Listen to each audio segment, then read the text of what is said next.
Hello, trendsetters. Well, I haven't gone on my mini break. I'm here at home. I wanted to go and see Dave from Moonride, but we got 12 COVID cases in my state, and so the borders are closed. I mean, that's how heavy it is here, and that's what you have to do to actually fight this. And that's the difference, is it not? 12 cases, the whole state's locked down, So that's how it goes. So we've got a few things to cover today. It's hard always to choose because every morning I wake up, and apart from waiting to hear that, half a dozen of the major players have been arrested, I'm always vaguely disappointed. But that will come. That will come. So the grand jury, they have been brought in, as I'm sure you all know, 3 days a week for 6 months. And one commentator was saying, a seasoned prosecutor, that is very unusual. Even for full-on cases, they usually only ask them to sit 2 days a week. So that means they have an immense amount of material to cover. Wow, it's a little bit exciting. It's slow motion, but it's getting there. So I'll have a look at that. Oh, and there's been some blowback on Merrick Garland because apparently he stopped an action that was critical of Barr, stopped him going forward, and people sort of got grumpy about that. But a viewer pointed out it's more likely because the DOJ is actually investigating Barr for a range of things. So let's do that first. We'll see. What's the question? Why Merrick Garland didn't go ahead with that? Why didn't Merrick Garland go ahead with the complaint against Barr? Merrick Garland. I'm using my new fancy rider weights, so we'll see. Come on down.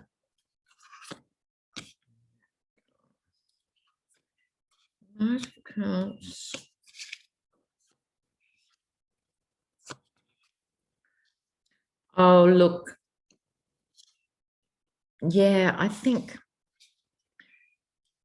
the Knight of Cups is in the centre, which I've now come to think of more as the false knight according to Johnny from Tarot's Apprentice. And I like that interpretation. But in this case, I don't think Merrick Garland is the false knight, but that's what he's been criticised for. Not going for Barr just because it looked tough. But the other cards are suggesting no.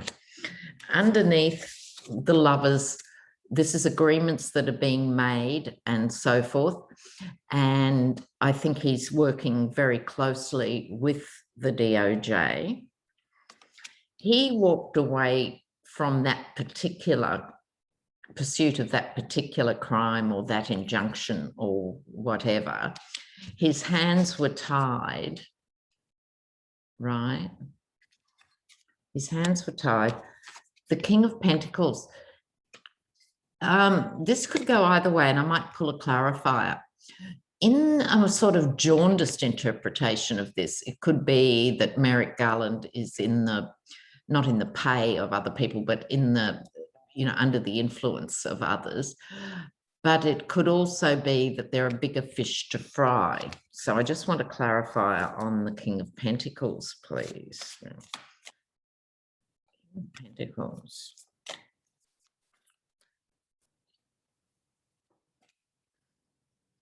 The Death card, bigger fish to fry. For those learning tarot, if you do clarifiers and you get a major arcana, you stop there. Bigger endings. He's got a much bigger, and in other words, he could have gone ahead with that case and Barr could have got a smack on the wrist. I'd like to think it means he wants to see the end of Bill Barr. So I'll give him benefit of the doubt. Could be wrong, but I'll give him the benefit of the doubt for now. Okay. So what else has happened this week? Oh, Missouri voted against the expansion of Medicaid, the Dems, I'm sorry, they've got to get their act together. Every time something like this happens, they have to have $1 million of their advertising money ready to go saying, Joe Smith or whoever the relevant person is voted against your Medicaid expansion. Ask him why.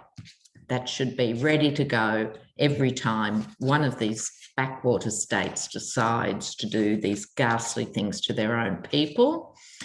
Be there and then pull it back again. Just make the point. Go on. Next time another one does it, go there. Boom. Just go on all the airwaves for 2 days, then draw back. Do I have to tell them everything, viewers? Now,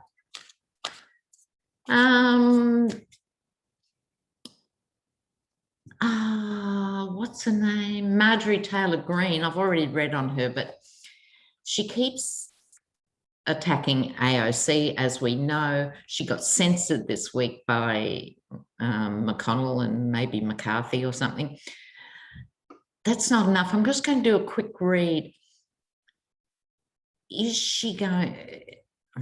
Are they going to stand by her or not? Maybe this served as a warning shot across the bow, not the brow. MTG, will she go soon? Will they get rid of her?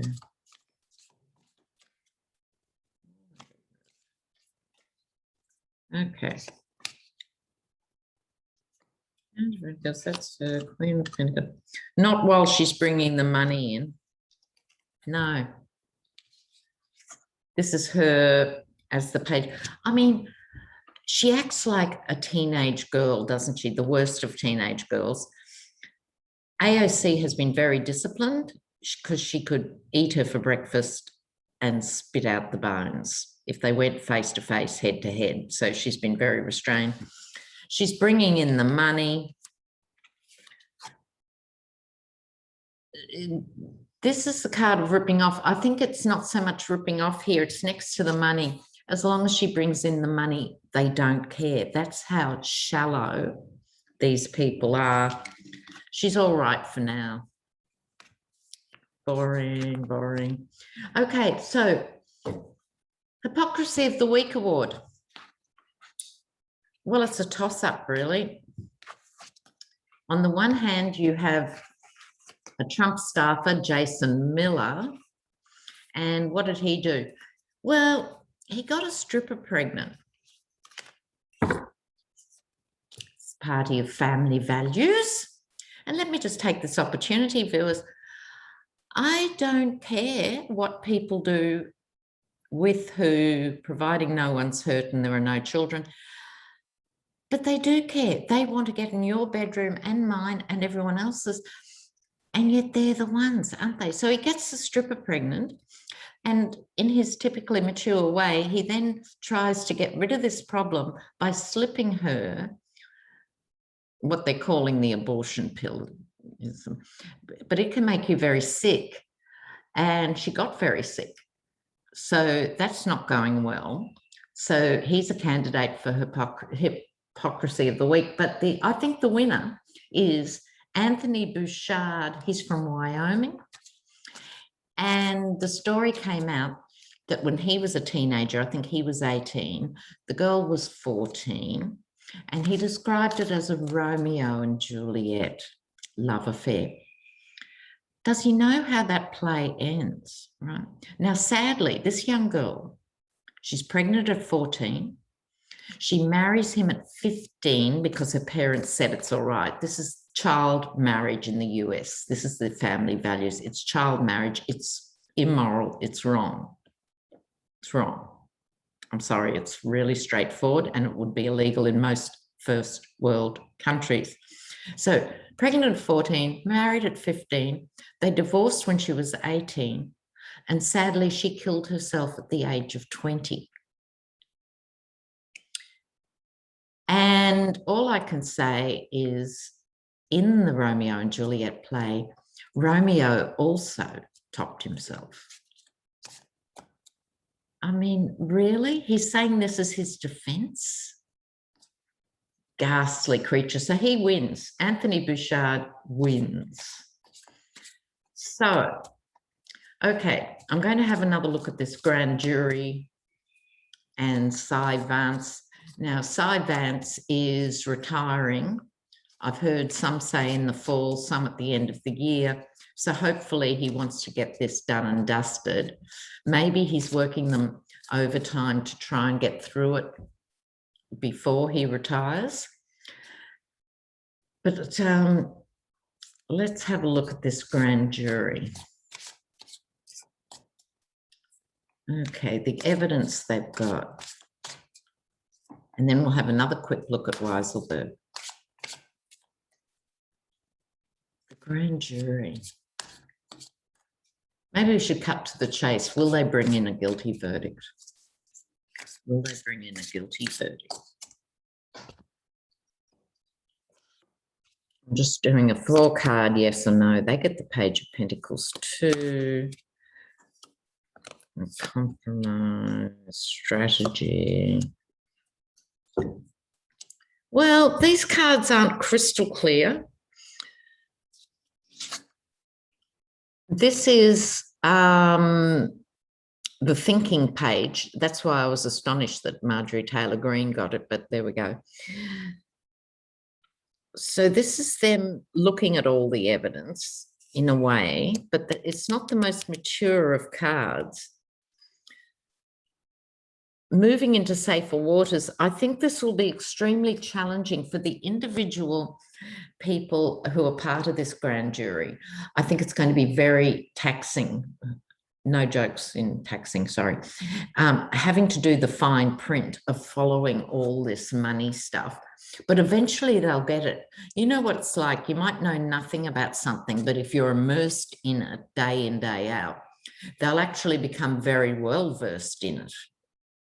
They'll all be able to become forensic accountants at the end of this process. So there's a weighing up of where did the money go? That's what they're investigating.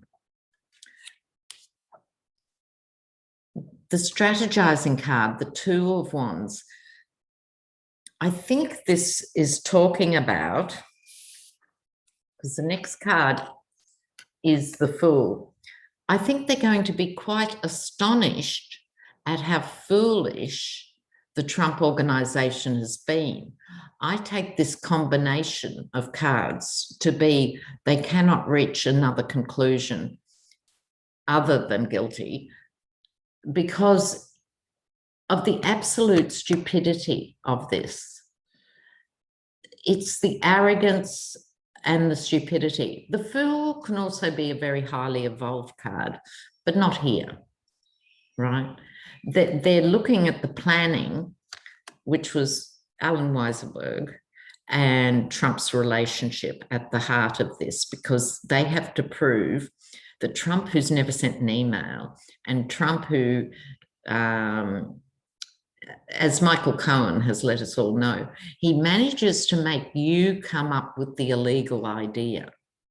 He doesn't come up with it. He just goes into emperor mode. I want this done. And it's up to you as the lackey to come back to the emperor and say, oh, well, we'll do it this way. And he'll go, yes, good idea. But he's not committed on paper. So it's not going to be that easy. That's why I think the turbulent waters early on, it's not as easy as you think, even though we all know he's been totally corrupt since birth. But they will get there. They will get there. Thank God for that. Right. So there was something else. I can't read my own notes here. Oh, yes, that was gold. Trump went on whatever platform is left to him. God knows what that is. And he's whipping up his base in anticipation of this New York stuff, saying it's all about Russia. They're going on about Russia again, just like they did under Mueller. It's not even about Russia. Does he not know he's being investigated for Trump org? Really? Does he actually think it's about Russia? Surely not. Or is he thinking he's better with the base by pretending it's about Russia so they don't listen to it? You know, who knows? But the key is Alan Weisselberg. So let's have a look. I've said before on this channel, I think Weisselberg has already flipped, but all the news keeps saying, are they able to flip him? Are they able to flip him? So maybe I just preempted it and he hasn't yet. So let's ask the question again. Will Weisselberg flip? Will Weisselberg flip? Trump. He's under enormous pressure, but he's weirdly old school. I don't know. Will Weisselberg flip on Donald? Have a look. Oh, he's not sleeping. Look, he's holding out. This is him not sleeping. This is the card of inner strength. He's holding out and wrestling with it. But there is a victory for justice. He won't have a choice in the end. So surely, unless he has got Alzheimer's or is pretending to have Alzheimer's, and I'm still not ruling that out, intrepid viewers, at all. He could play the old age mental health card, too senile to stand trial, and that could be how he, let me just ask that. Let's ask. Could he avoid it by doing that?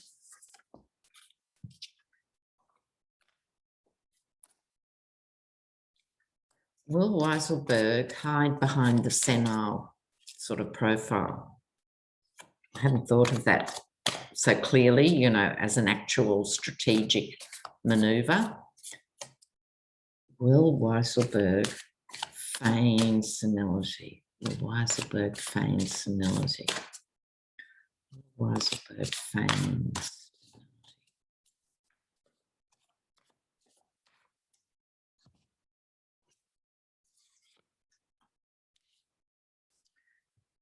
Oh, this is his legacy to his children. Oops. Coming out. What I see here, this is intergenerational money. It couldn't be clearer in itself. It's both the Trump organization and Alan Weisselberg and his adult children and grandchildren and their spouses, etc., right? That's the 10 of Pentacles. He wants to defend with his club their life of ease and luxury, i.e. not going to jail. So that's his priority. He does want to defend the smug merchant, but at the end of the day, he's an even smugger merchant. I don't think Alan Weisselberg is quite the dear old pet that he might look. He doesn't look particularly sinister, but I think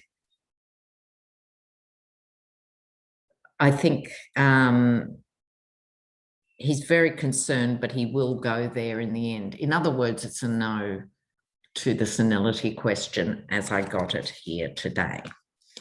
So there we go. I want to leave you with something to think about. And I heard this on an astrology channel the other night, and I really liked it. It said, the woman was talking about how astrologically people are under this tremendous stress and fear at this particular window of human history. There's the fear of COVID, the fear of America sliding into fascism. There's all sorts of fears. The UK could splinter apart because of stupid Brexit. And so there's big fears out there. And she said how important it was to face your fears and not give in to them. And she said, let your adventures take you further than your fears. Let your adventures take you further than your fears. In other words, stay strong. Rise above it is my mantra. Look at it, but rise above it. Don't internalize this stuff. Make sure you take a few minutes every day, maybe even morning and night, to debrief. I've read all this news today and it's freaking me out, or whatever. It's important to stay engaged with what is happening, but not to internalize it. So twice a day, I'm recommending now, ground yourself and say, I will observe it, but I won't let it enter my personal space. Blessings to all of you who are wrestling with family members and spouses and neighbours who are, you know, demonic followers of the satanic yeti. What can you do? Rise above it. Love you guys. See you soon. Bye.